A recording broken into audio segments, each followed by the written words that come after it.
Bonsoir à tous, bonsoir à toutes. Bienvenue à cette session d'information sur Iroko Media TV que nous aurons par les nouvelles au Mali. Oui, depuis près de 5 ans ou près de 6 mois déjà, la capitale malienne et d'autres villes du sud et de l'ouest du pays subissent bien évidemment un blocus économique imposé par le groupe de soutien à l'islam et aux musulmans en abrégé JNIN sur les camionneurs.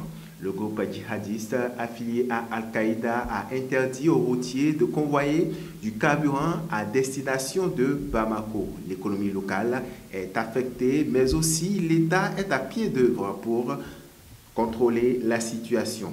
Après Ségou, Sissoko, Mpoti, Nioro, Kaï, c'est le tour cette fois-ci de Bamako, la capitale malienne, de suivre donc les effets du djihad économique décrété donc par ce groupe.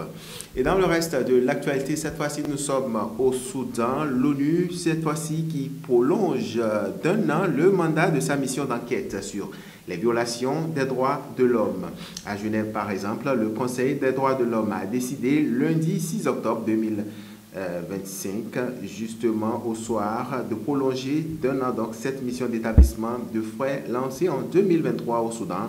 Cette mission est chargée d'enquêter, mesdames et messieurs, sur les violations des droits humains commises depuis le début de la guerre, il y a 2 ans et demi, entre l'armée régulière soudanaise et les paramilitaires des forces de soutien rapide. Cette décision intervient alors que le conflit continue de faire rage. On va terminer, mesdames et messieurs, cette session d'information par le Tchad. Oui, les réactions sont nombreuses depuis mardi 7 octobre, après l'annonce par les partis, les transformateurs du décès de Diassarabé Massoum Yelima, connu sous le nom d'artiste Rei Kam EDM.